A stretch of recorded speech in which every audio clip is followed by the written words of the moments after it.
Hello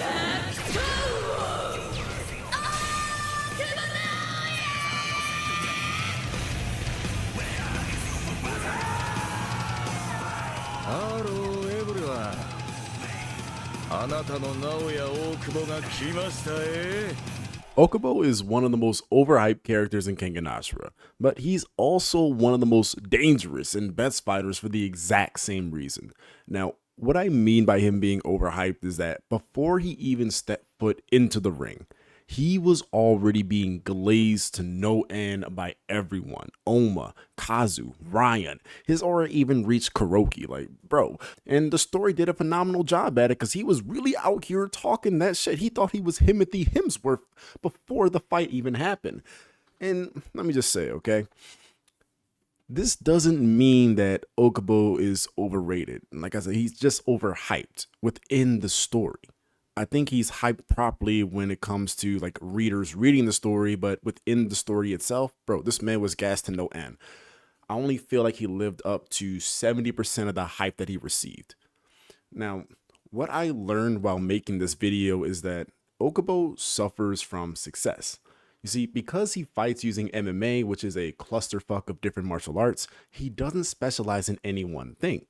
This means he's insanely well-rounded in many fields, but will always be less than world-class fighters in those specific fields.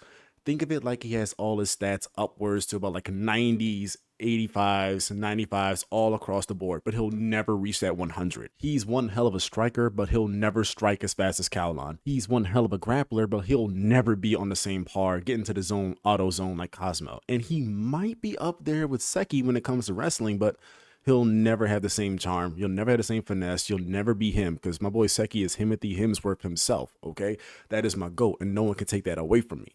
Anyways, but this limitation doesn't mean that Okubo himself is weak by any means. It's actually quite the opposite. The fact he can contend with so many different fighters puts him in a league of his own. You see, Okubo is a master of multiple disciplines, and so the fact that he can easily switch up between them is the scariest thing about him, okay? He doesn't have any kind of flashy moves or anything like that. He's literally just out there to beat the ever-living fuck out of you. And the only thing that's scarier than his fighting IQ is probably his fashion sense. What's up, guys? My name is Sink, and today we're going to talk about the king of combat himself, Okubo Naoya from Kengan Ashura. Now, as always, I'm not a fighter, so I will not be covering any of his fighting in detail, but if you want more information about MMA, I'll drop a link in the description where you can find someone who actually knows what they're talking about when they're trying to explain MMA better than I ever can. Now, with that being said, let's begin talking about Okubo's background, as he is someone who I consider to be one of the most grounded fighters in the series. So Okubo is not based off of just one fighter, he's based off of several different fighters, okay? He's a combination of Maeda Akira, who is the real king of combat, and the Rocky of Naniwa, Hideki Akai, and Fedor Emelianenko. I cannot pronounce that name properly. So this man Okubo is really a mixed version of all three of these real fighters. You see, Okubo originally wanted to become a baseball player, and when he was in middle school his first year, he joined the wrestling team. By the way, I don't think that's a middle school body, like bro's out here jack. Anyways, but in high school, he then became the head honcho after beating up a bunch of delinquents, and in his senior year, he won the wrestling national title. But after that, like literally right after he won that title, this man quit wrestling and picked up boxing. He did it for 2 years. Within only 2 years, he joined the national team for boxing. And after he joined the national team, he quit boxing, picked up MMA. And all of this is public knowledge. So pretty much everyone is watching every single move that Okubo is making because this man is a superstar in their world. Think of someone like Michael Jordan quitting basketball after winning a championship, then going to play baseball. He actually wins a World Series in this scenario, only for him to quit baseball, then pick up playing football, which doesn't happen. It never happened to my knowledge when it comes to sports, but it would be really fucking cool.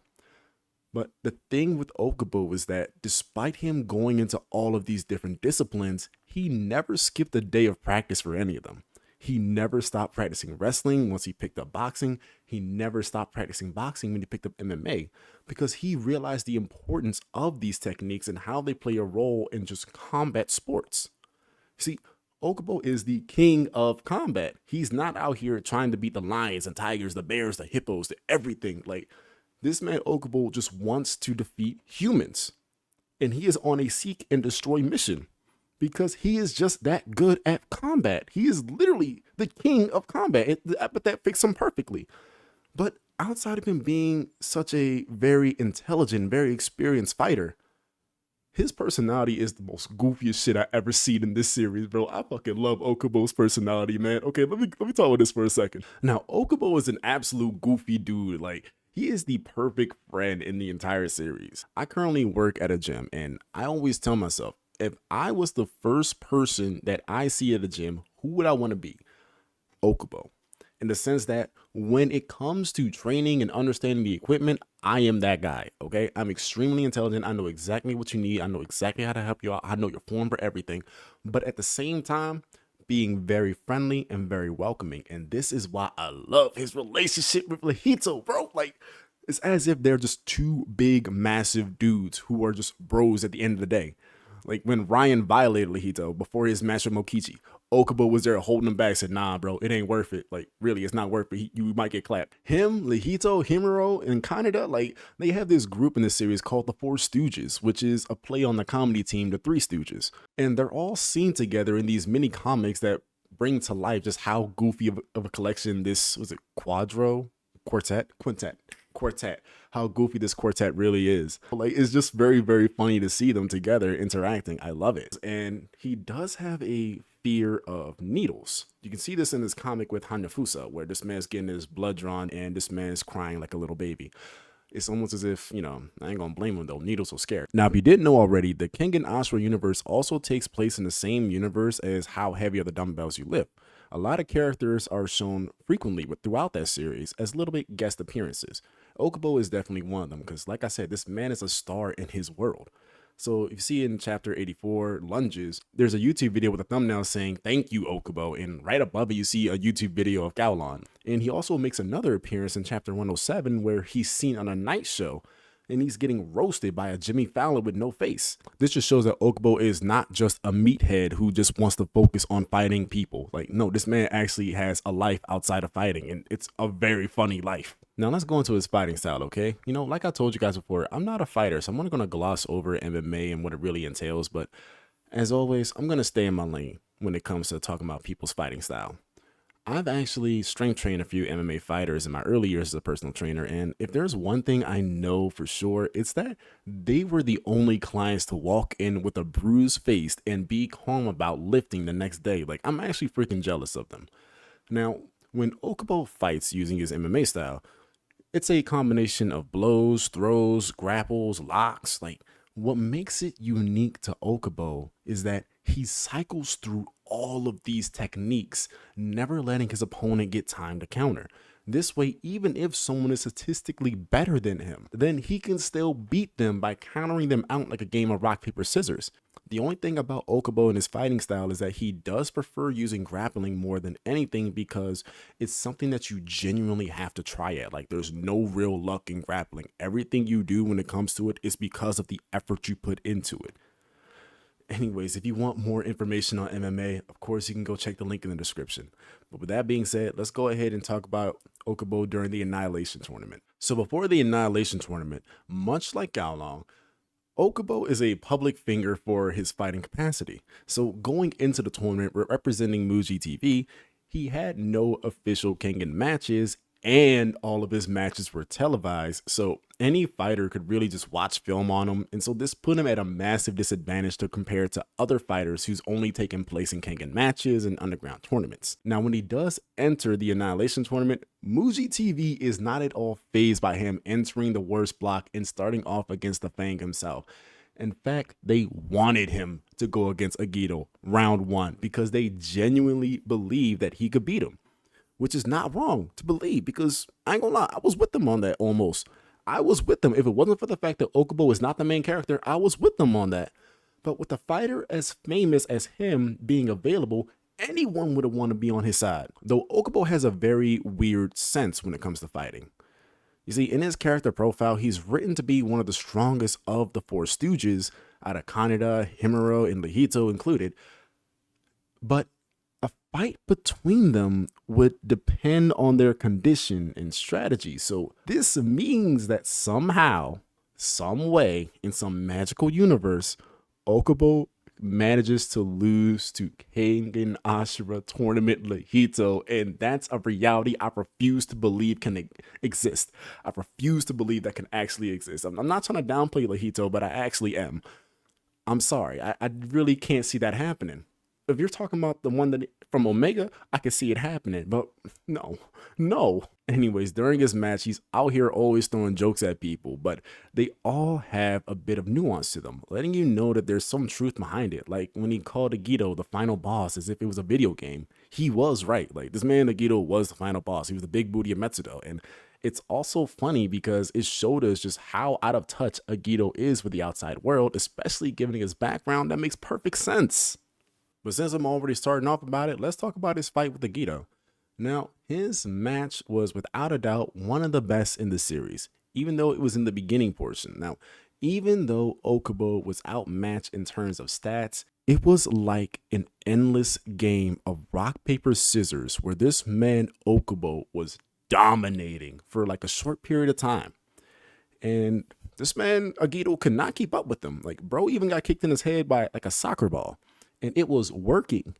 Like he had Agito on straps until we learned that, Agito was practicing for a roll and smile too, and that he pulled out the good old limp in order to mitigate all the damage. Then he went full sicko mode and managed to beat him. But the fight itself, it was spectacular. Like it was a phenomenal fight. Like I said, it is one of the best fights in the series. Like it was the first time where I think a show managed to make grappling look intense and not like people trying to change out of a sex position. It was really, really good of a fight. Like I said, no special moves or anything. It was just straight hands, straight brawling. Now, here's the thing. When people lose to Agito, you don't just lose to Agito. You actually lose your fighting spirit. Like you lose your will to fight. And this man, Okubo, was feeling that heavily. All right, this man was literally sitting in bed contemplating his life choices because now he realized that this man just leveled up mid-fight. Like this man has got a +5 boost. Like what is going on? Like, also, I forgot to mention, this man Okubo is a gamer, so he knew this reference. Like if he was listening to this video, he'd understand this reference that this man Agito really did just level up mid-fight. And so he's just looking at us like, damn, how the hell am I supposed to beat that? なのにあいつ試合中に進化しよった。あんなもんどうやって倒せっちゅうね。 But unfortunately, if you are in anime only, this is where the video kind of stops for you almost. Like I'll put into the second half, I'll leave a little timestamp right here for you guys to go through. But if you guys want to continue with this one, what goes on later on in Ashura, then yeah, you can just go ahead and follow along. If you don't want to, if you're in anime only, then please click to the timestamp listed. Thank you. Now that you're all here, this also implies that you have continued Ashura, in which case I have a question for you. Does anyone actually remember that Okubo and Cosmo fought before this man Cosmo fought against Oma? Because I did not remember that fight ever happening. I think it was like a Mandela effect. It literally just escaped my mind. Like this fight was not really a real fight on top of that. It was more so just Cosmo's employer wanting to sub him out for Okubo, which I don't know why I genuinely did forget this, but in order for Okubo to sub out for Cosmo, he had to challenge him to a 5-minute sparring match where their rules were very much in favor for Okubo winning. All he had to do was either get into a throw, a lock, or even just a hold. Whoever did it first won. And if no one scored by then, within 5 minutes, Cosmo's employer would then say, all right, switch out with Okubo. And somehow, this man, Cosmo, leveled up again on Okubo. Another person leveling up on Okubo, but like I feel like this man just get disrespected left and right. But anyways, Cosmo agreed and then proceeded to win, thanks to him now getting that foresight. Like that was good. I ain't gonna lie, that was good because I did kind of want to see Cosmo versus Oma, but just imagine the Okubo versus Oma fight, bro. That would have been tough. It's all right though. Anyways, onward to Omega. Now, this is where the real Okubo finally shines.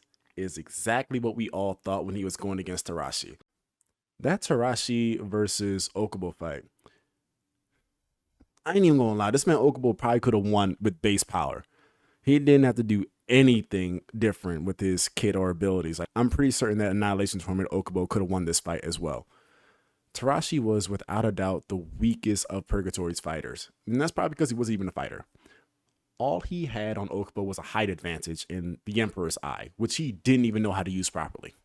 But once Okubo found that out, this man started putting the mittens on him, said, nah, stand up, I ain't winning my no ring out. Then proceeded to body him left and right. This man was playing Beyonce, say, get me bodied. It was the easiest Purgatory match. Like, come on, that wasn't even fair. It was really a disrespect to Okubo, which is why I feel like it was redeemed later on in his fight against Sekibayashi. Now, I'm going to be completely biased here. The moment I saw Sekibayashi on screen, that's who I was rooting for.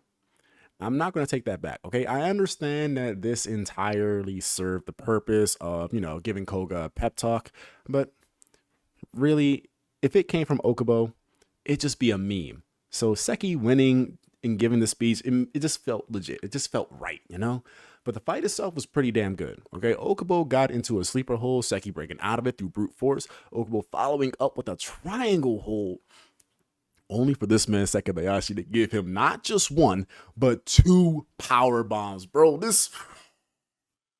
gonna hold back on this, but that's when they both passed out, and Okubo pulled out his new move, and it's just a better version of himself, the golden 8 seconds, which is where he takes in a massive amount of oxygen, then stops breathing and thinking for 8 seconds. And during this time, he's moving solely off of reflex, cultivated through his years of combat experience. So he's not breathing, he's not thinking, so his brain is moving at a much faster pace. His attacks are much faster, and the gaps between each strike make it impossible for anyone to counter. Unfortunately for him, Seki ate all that shit up for breakfast and then ended the fight with a Shining Wizard, followed up with a freaking DDT!